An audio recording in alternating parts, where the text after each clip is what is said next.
I've gotten lots of questions regarding how do you know when you're recovered, or how do you know you're getting close to full recovery? So on today's episode of Done with Dieting, I'm going to share my top 5 signs you have reached recovery, or at least to let you know how close you are. Hey guys, I'm Jessie Riemann, and I'm a certified eating disorder recovery coach, personal trainer, and manifestation coach. And on this channel, we talk about overcoming eating disorders and body dysmorphia, and how to manifest your dream life using self-love techniques and by building more confidence. Basically, I'm going to help you fire that negative inner self-critic and help you unleash your inner confident badass. So I just want to give you guys a quick update. I know it's been a little bit since I last uploaded a video. For the last few months, actually, I have been struggling with some throat and neck tension issues that have been affecting my speaking voice.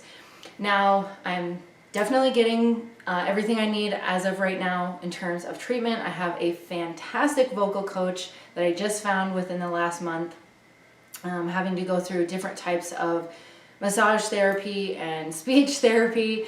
There's nothing wrong with my actual vocal cords themselves, but I guess just through being on the computer more than I ever have in my life through quarantine, and having a lot of like forward head posture, it's caused some issues with these muscles around here. So I have to be very mindful of that, and there are times when, to be honest, it does get really painful to talk, and I have to save my voice primarily for my clients. A lot of you know how much I love singing. I haven't hardly been able to do much singing even in the last few months, but we're getting back there, so please don't worry. Just understand that if the videos are a little bit more sparse, my primary concern always has to, or primary focus I should say, has to be my health and then taking care of my paying clients first. So anyhow, got that out of the way. Let's get on to today's topic.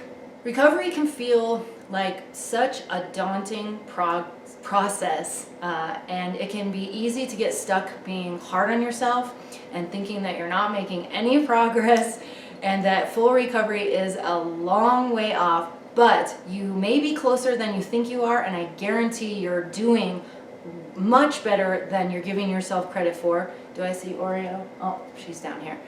For some reason I thought she was behind me. See, I told you she was here.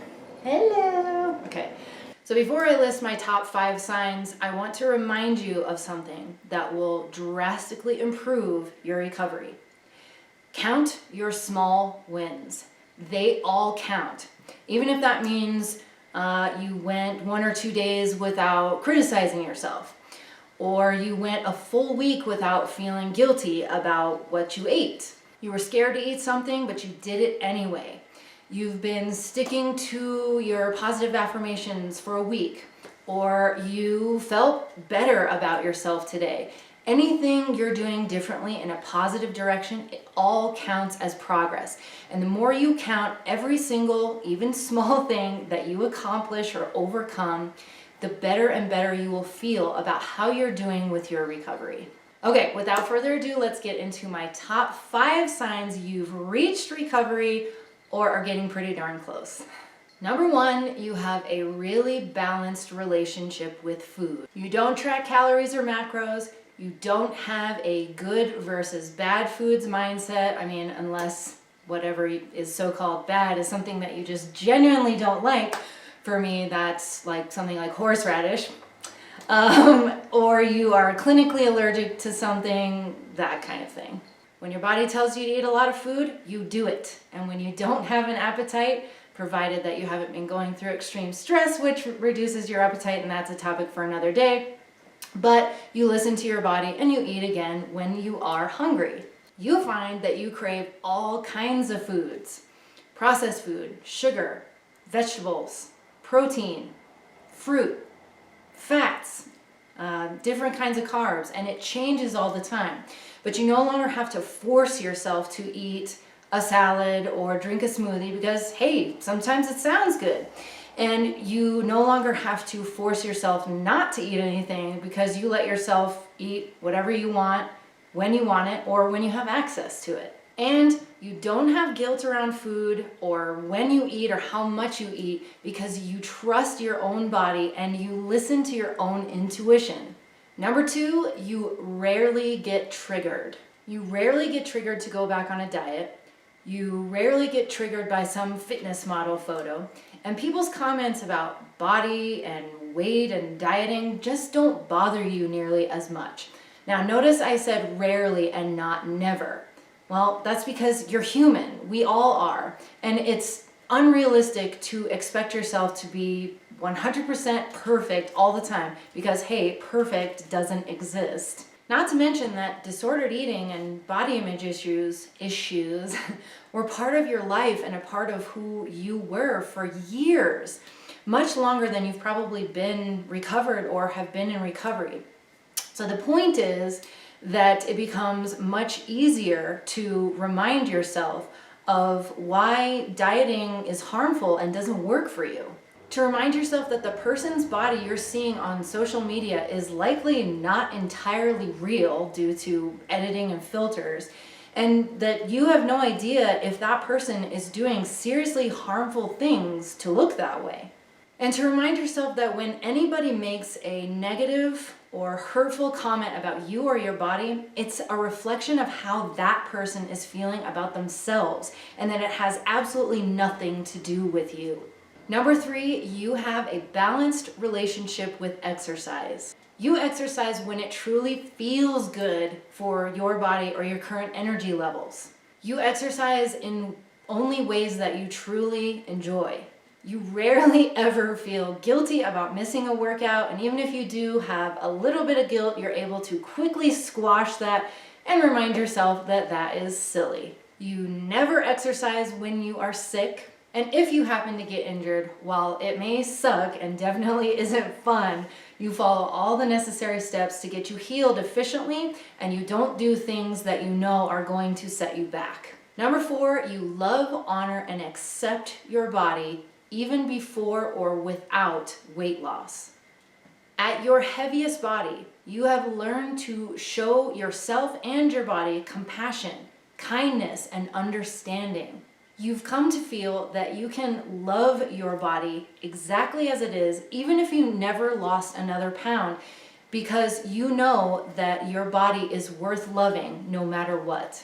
You're far less critical of your body, and if ever you are, you very quickly stop yourself and go, whoa, hey, I don't do that anymore. My body is amazing and strong and beautiful and anything that happens to feel good to you in that moment. It's much easier than ever before to think of good things to say about your body.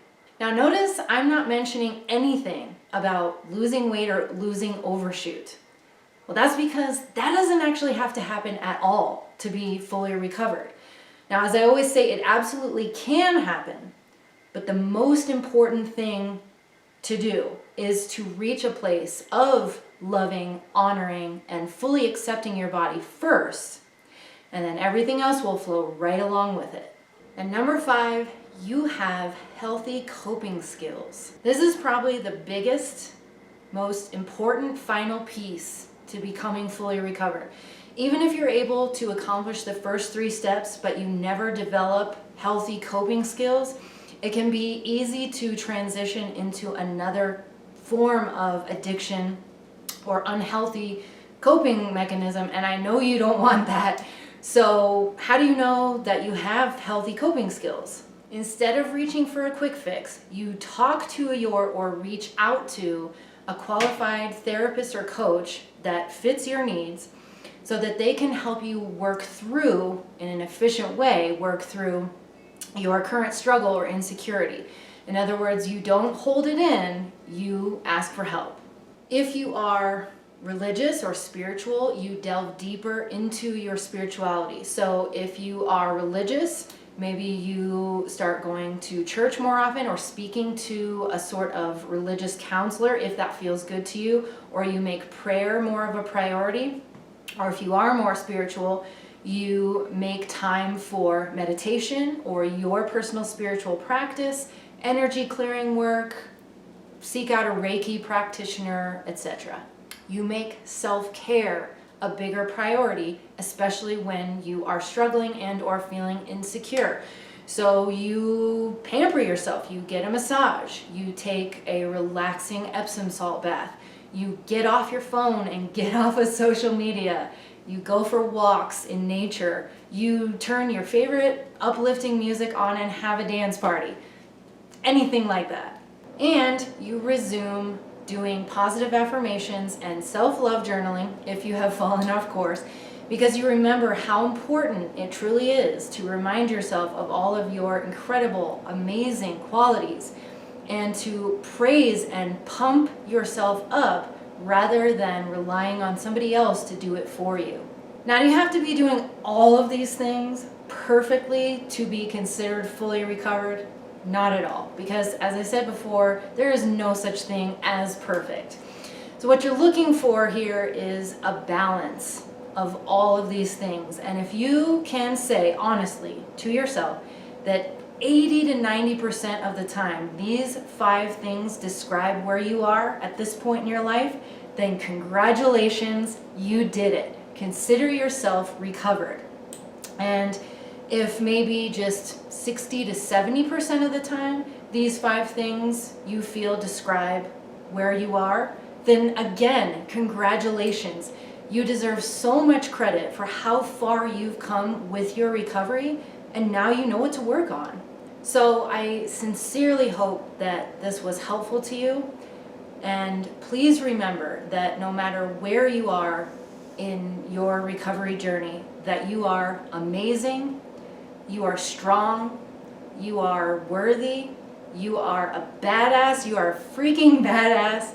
You can have, do, or be anything you put your mind to, and you deserve to love yourself. And I just want to say that you got this, and I love you so much. If you would like some help getting fully recovered and would like to work on any of the steps that I've listed today that you need some more help on, you can contact me at DonewithDietingLLC@gmail.com. So we can set up, sorry if you hear Oreo, so we can set up a complimentary 20-minute Skype consultation to see if we would be a good fit for coaching. If you liked this video and would like to see more videos like this one, be sure to subscribe and click the bell so you never miss an update. And if you did find this video helpful, please feel free to give it a thumbs up. It really does help us to reach more people who also wish to learn how to have more self-confidence, how to love themselves more, and how to be done with dieting. Bye, guys. What you guys just heard was Oreo. I think I posted about this on Instagram. This right here is a little stuffed elephant. Oh, okay, there she goes. And it is her baby. We call him Teddy Fint.